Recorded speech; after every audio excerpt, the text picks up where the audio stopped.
Number 9. Dreamed up by famed designer Howard "Dutch" Darren, it emerged as America's first fiberglass-bodied sports car, beating even the Corvette to showrooms by mere months. Darren, famous for crafting bodies for high-end Packards, envisioned a lightweight roadster featuring striking lines, a low profile, and unconventional sliding doors that retracted into the front fenders, earning the car instant attention. The Darren housed a modest 2.6-liter inline-six engine, producing just 90 horsepower.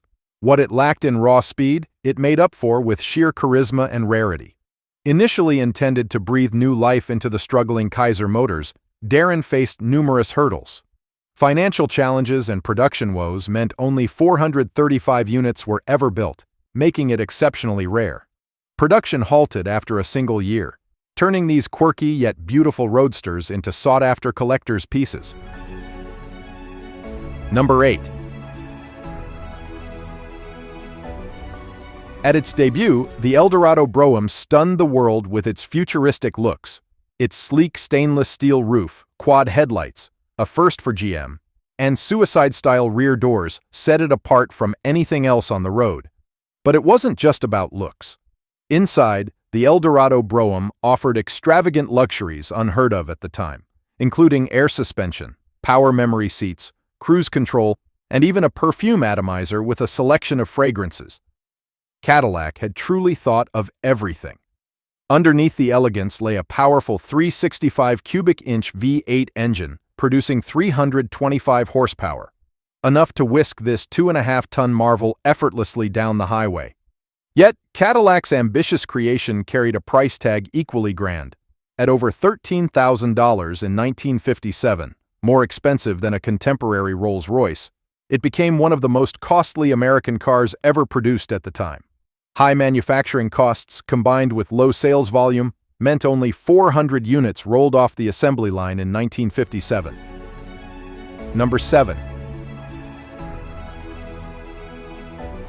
Born from the imagination of Detroit entrepreneur Eugene Casserole in the late 1950s. Casserole, who made his fortune in the trucking industry, dreamed of creating the ultimate luxury convertible, a car that would cater to Hollywood's elite and high society. To accomplish this, he married Chrysler's robust mechanicals, specifically the powerful D500 Hemi V8, to a stunning handcrafted body styled and assembled by Italy's legendary coach builder Gia. The result was a sophisticated cruiser boasting 260 horsepower and a design worthy of movie stars. And stars it attracted. Frank Sinatra, Dean Martin, Ronald Reagan, and Lucille Ball were among the few who proudly cruised Sunset Boulevard in a dual Gia. This high price and painstakingly slow hand-built production process meant that only 117 dual Gias were ever built between 1956 and 1958. Number 6.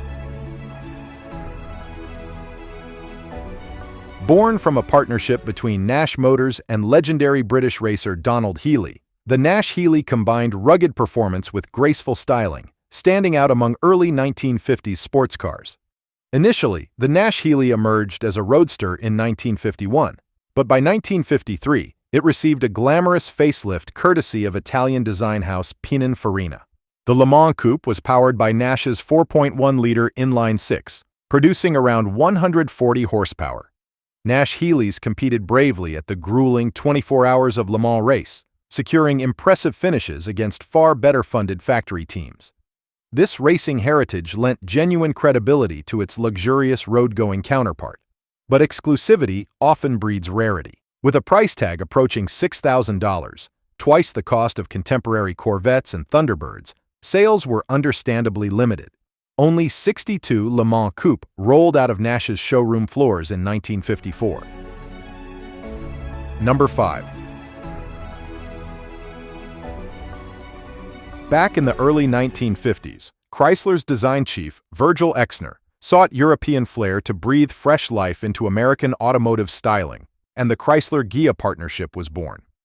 Handcrafted by Italian artisans, the Chrysler Gia Special featured an astonishingly sleek, futuristic design, combining dramatic curves, sharp tail fins, and an elegant profile unlike anything else on American roads at the time. Beneath its glamorous exterior, sat Chrysler's proven mechanicals, including a powerful 331 cubic inch Hemi V8 engine, ensuring this beauty had plenty of muscle to match its sophisticated appearance. Initially displayed at auto shows to demonstrate Chrysler's forward-thinking vision, these cars weren't intended for mass production. Instead, they targeted a niche market of wealthy and discerning buyers, often celebrities and executives, craving exclusivity. Each Chrysler Gia Special was custom-built, meticulously detailed, and painstakingly finished by hand, resulting in extremely limited numbers. In fact, Chrysler only produced around 18 of these stunning coupes from 1953 through 1955. Number 4. Built in the mid-1950s by the wealthy Gaylord brothers, Jim and Ed, heirs to a Chicago fortune, the Gladiator was their audacious attempt to create the ultimate luxury performance car. Their goal? To outclass the world's best, from Rolls-Royce to Mercedes-Benz, and build a bespoke American Grand Tourer with world-beating style and power. To bring their dream to life, the brothers teamed up with famed German designer Brooks Stevens, who penned an ultra-sleek coupe with a dramatic long hood, pontoon fenders, and a futuristic removable hardtop. It was expected to cost over $10,000 in the 1950s, a staggering amount back then. The plan was to build 25 cars a year, but reality had other ideas. Production was halted almost before it began, reportedly after just 2 or 3 prototypes were completed. High production costs, a lack of dealer support, and the challenges of coach-built assembly meant the Gladiator became more myth than market reality. Number 3. Built for spectacle and ceremony, this ultra-rare convertible wasn't made for ordinary people or everyday roads. It was built to carry presidents, kings, and dignitaries through the heart of cheering crowds. In fact, Chrysler built just 3 of these majestic machines, one each for New York City, Detroit, and Los Angeles. Designed by Virgil Exner and built by Gia in Italy, the Imperial Parade Phaeton was a custom-bodied 4-door convertible stretching over 20 feet long. And yes, it's every bit as grand as it sounds. Its towering presence, rear-hinge doors, and expansive open cabin made it perfect for waving to the masses, preferably while wearing a top hat or tiara. Number 2.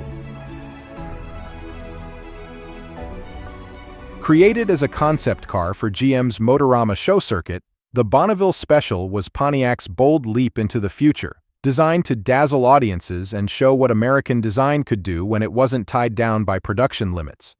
Named after the legendary Bonneville salt flats, the car wore its performance inspiration proudly, even if it was more about looking fast than actually breaking records. Designed by the legendary Harley Earl, the Bonneville Special featured a dramatic fiberglass body, aircraft-inspired tail fins, and a bubble canopy. Under the hood was a straight-8 engine dressed to impress, complete with a quartet of side-draft carburetors. While not a race car, it delivered enough punch to back up its jet-age looks. Only 2 were ever built. One was painted emerald green, the other metallic bronze, and both were strictly for show, not for sale. Number 1. Designed by John Najjar, the same guy who later co-created the original Ford Mustang, the XM800 was built as a showpiece for Ford's 1954 auto show circuit. Its fiberglass body was pure jet age, featuring flowing fenders, bullet-style taillights, and a dramatic wraparound windshield that looked like it came straight out of a sci-fi movie. While it never made it to production, the XM800 wasn't just a pretty face, it was a fully functional car. Under the hood sat a 312 cubic inch V8, making it more than capable of cruising even if it never actually hit the streets. After its time in the spotlight, the car was quietly stored away, eventually landing in private hands. Amazingly, it survived decades of obscurity and was later fully restored, returning to the public eye as a priceless piece of design history.